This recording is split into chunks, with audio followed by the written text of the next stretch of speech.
चल साला बहन, जाती हूँ अब मैं। बहू मेरा रास्ता देख रही होगी खाना खाने के लिए। अरे तेरी ही किस्मत अच्छी है, यहाँ तो हमको बना के रख देते हैं। हमारी इच्छा हो हम खा ले, नहीं इच्छा हो नहीं खाएं। पता नहीं कौन सी किस्मत लेके पैदा हुई हूँ। अरे इतनी बड़ी जिंदगी बस काम काम काम करके गुजार दी।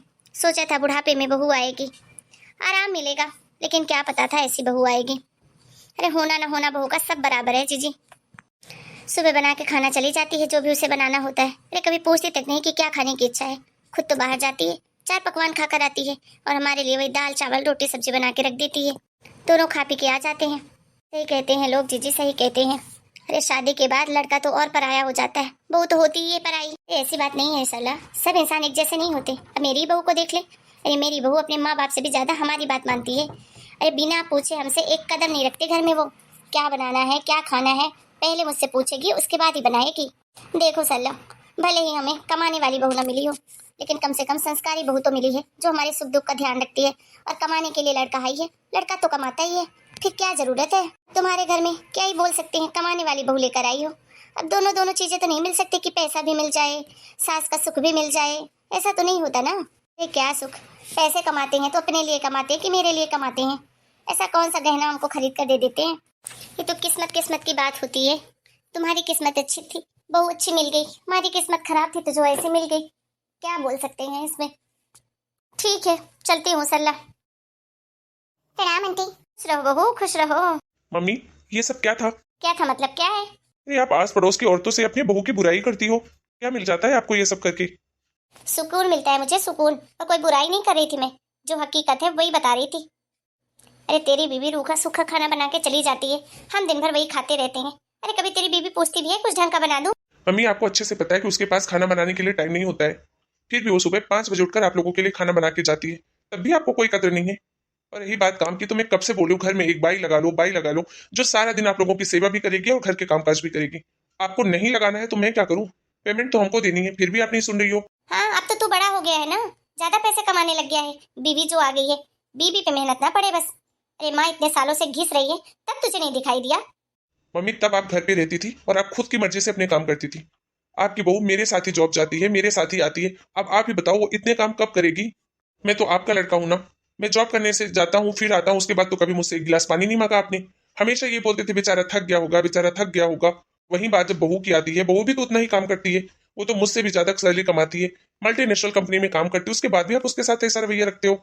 क्या कुछ नहीं करती वो आप लोगों के लिए? जितना कर सकती है उससे कहीं ज्यादा करती है, फिर भी आप कभी खुश नहीं होते। आ गया बीवी की वकालत करने। क्यों तेरी बीवी के मुंह पे जुबान नहीं है क्या? अरे बोलेगी कैसे, बेटे को ही जो आगे कर देती है, खुद तो अच्छी बन जाती है और बेटे माँ के बीच में झगड़े करवाती है। एक नंबर की शातिर औरत है, शातिर औरत। बस करो मम्मी, कुछ भी बोलती रहती हो। आपको समझ भी आ रहा है कि क्या बोल रही हो आप? मैं कोई छोटा सा दूध पीता बच्चा नहीं हूँ जो मुझे कोई कुछ बोलेगा और मैं मान लूंगा। मुझे मेरी आंखों से ही दिख रहा है कि आप क्या कर रही हो। माना बहू की कोई जिम्मेदारी बनती है घर के प्रति, लेकिन अगर वो काम काजी हो तो जितना वो कर पाएगी उतना ही करेगी ना। और वैसे भी पैसे किस चीज के लिए कमाए जाते हैं? अपनी सुख सुविधा के लिए। अगर उसे घर के कामों में इंटरेस्ट नहीं है तो बाई से करवा लो ना। क्या आफत आ रही है आपको? हर वक्त बहाने ढूंढती रहती हो बहू को सुनाने के। मम्मी अपनी हरकतें जरा कंट्रोल में कर लो। और ये 4 औरतों के साथ जो चुगली करती हो ना, ये मुझे बिल्कुल भी पसंद नहीं है। और रही बात खाने की, तो इतना टाइम नहीं होता है रोशनी के पास कि वो ऑफिस से आए फिर आपके लिए पकवान बनाए।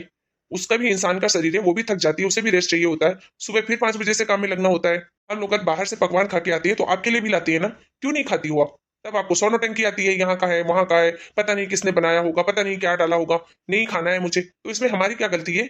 हम आपको मना करते हैं क्या खाने के लिए? खुद की मर्जी से आप नहीं खाती हो अच्छा पकवान। घर में बनाने का नहीं है टाइम हमारे पास। पापा से कुछ सीखो, वो भी ससुर ही है और वो भी आपसे ज्यादा एज के हैं। अरे हर चीज खा लेते हैं, हर चीज को एडजस्ट करना जानते हैं। बच्चों को कैसे खुश रखना है वो जानते हैं, बहू के साथ कैसे बात करनी है वो जानते हैं। और एक आप हो। अरे 3 साल हो गए हमारी शादी को, तब से आप पीछे ही पड़ी रहती हो रोशनी के। वो कितना भी कर ले आपको हमेशा कम ही लगता है, कभी खुश होती है नहीं हो आप। वाह बेटा वाह, इसी दिन के लिए तुझे पैदा करके बड़ा किया था बेटा, कि एक दिन तू बीवी के चक्कर में आकर अपनी माँ से झगड़ा करे। अरे अभी तक मैं सिर्फ सुनती थी कि शादी के बाद लड़के सिर्फ बीवियों के होके रह जाते हैं। अरे आज तो अपनी आंखों से देख रही हूँ, वो लड़का जो कभी मुझसे ऊंची आवाज में बात नहीं करता था, वो आज मुझे इस तरीके से लड़ रहा है। मम्मी मैं लड़ नहीं रहा हूँ, सिर्फ आपको समझाने की कोशिश कर रहा हूँ। और ये सिर्फ आज की बात नहीं है, रोज का ही तमाशा लगा रखा है आपने। जब भी ऑफिस से आओ साला घर में पंचायत ही लगी रहती है। ऑफिस से घर आने का मेरा मन नहीं करता तो सोचो रोशनी पे क्या बीतती होगी। ऐसा लगता है कि घर ही ना आए। माता ना बेटा माता, तुझे इतनी तकलीफ हो रही है अपने माँ बाप के साथ, तो रहे अपनी बीवी के साथ कहीं अलग। वही तो प्रॉब्लम है ना मम्मी, रह नहीं सकता अलग होके। नहीं 4 लोग मुझे ही दोष देंगे, आपकी हरकतें तो कोई भी नहीं देखने आता, किसे क्या पता कि आप क्या करती हो। अरे दुनिया में अगर माँ बेटे के बीच में कुछ भी हो ना, तो दुनिया बेटे पे ही उंगली उठाती है कि बीवी के चक्कर में माँ को दुख तकलीफ दे रहा। ये कोई नहीं देखता कि माँ कैसी है, क्या कर रही है। हद कर दी है आपने, जीना हराम करके रखा है। अरे हमारे पास सब कुछ होते हुए भी हम खुश नहीं रह पा रहे हैं। गिन के 4 लोग हैं हमारे घर में। अरे आपको क्या टेंशन है मम्मी, आराम से रहो, आराम से खाओ, आपसे काम नहीं होता, बाई लगाओ, खुशी खुशी अपने दिन गुजारो। पता नहीं किस चीज की चिंता रहती है आपको, जब देखो चिक चिक चिक चिक करती रहती हो। न खुद सुख चैन से रहोगे और न हमें रहने दोगी। क्या हो गया बेटा? अरे कुछ नहीं हुआ जी, पूछ लो अपने बेटे से। अपनी माँ से लड़ाई कर रहा है, बोल रहा है आप लोगों के घर आने की इच्छा नहीं होती है। बात को घुमाओ मत मम्मी, पूरी पूरी बात बताओ पापा को। अरे कुछ बताने की जरूरत नहीं है बेटा। अरे मैं तो पिछले 30 साल से यही देख रहा हूँ, यही झेल रहा हूँ। अब सुधार की कोई उम्मीद नहीं है। अरे तुम लोगों को कैसे रहना, कहाँ रहना है, क्या करना है, ये देख लो। अगर अपनी माँ से ये उम्मीद करो कि आज नहीं कल सुधर जाएगी, इसको अक्ल आ जाएगी, वो तो होने से रहा। हाँ हाँ, इस घर में तो मैं ही एक बेवकूफ पागल हूँ ना, बाकी तो सब बड़े होशियार हो। बहू तुम अंदर जाओ बेटा, आराम करो। इसका रोज का नाटक है, ये तो बस तैयारी करके बैठी रहती है कि कब बेटे वो घर में आए और कब ये घर में कलेश करे। अरे चुप करो जी, कितना जहर उगलोगे मेरे लिए। हाँ हाँ, जा जा तू भी, मना अपनी बीवी को, मैडम का मुंह फूल गया होगा। बस कर सल्ला। अरे आप तो चुप ही रहो जी, ये लड़का ना जोरू का गुलाम बन गया है।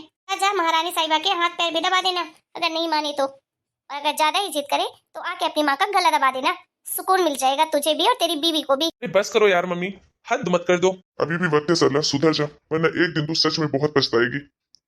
हमारा इकलौता बेटा है और हमारी बहू बहुत अच्छी है, उसकी कद्र करना सीख ले। कभी तू इतना बोलती है तब भी वो कभी पलट के जवाब तक नहीं देती। और क्या चाहिए तुझे? इतनी पढ़ी लिखी होशियार कमाने वाली बहू मिली है, उसके बाद भी तुझे चैन सुकून नहीं है। अरे बहू नहीं कमाती तो हम भूखे नहीं मर रहे थे। हमारे घर में किसी चीज की कोई कमी नहीं है और हमारा बेटा भी बहुत अच्छा कमाता है, समझे जी। अरे रोशनी तुम रो रही हो? इसके अलावा कर भी क्या सकती हूँ मैं। अरे यार तुम्हें तो पता है माँ की आदत, माँ ऐसी ही है, क्या कर सकते हैं। पता है जी मुझे, 3 साल हो गए हमारी शादी को। मैंने हर दिन अपने पूरे दिल से कोशिश की है कि मैं मम्मी जी के दिल को जीत पाऊँ, उससे जितना हो सकता है उससे कहीं ज्यादा करती हूँ।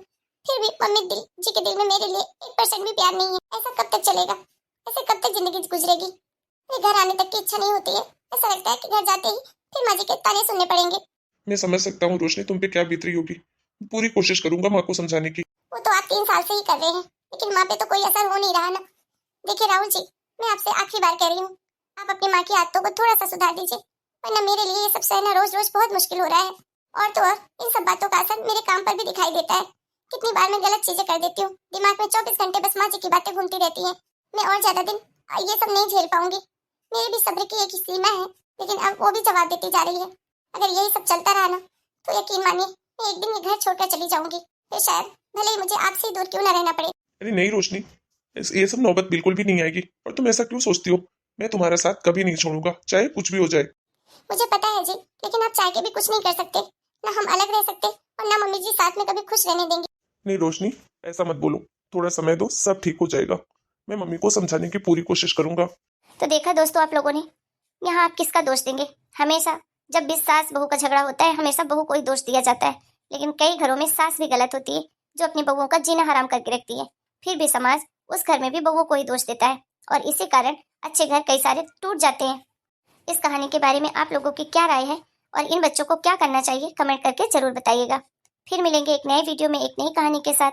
तब तक के लिए आप सबका बहुत बहुत धन्यवाद। राम राम आप सभी को। अगर आप लोगों ने अभी तक हमारे चैनल को सब्सक्राइब नहीं किया है तो अगर आपको हमारी वीडियो पसंद आती हो तो प्लीज चैनल को सब्सक्राइब कर लीजिए।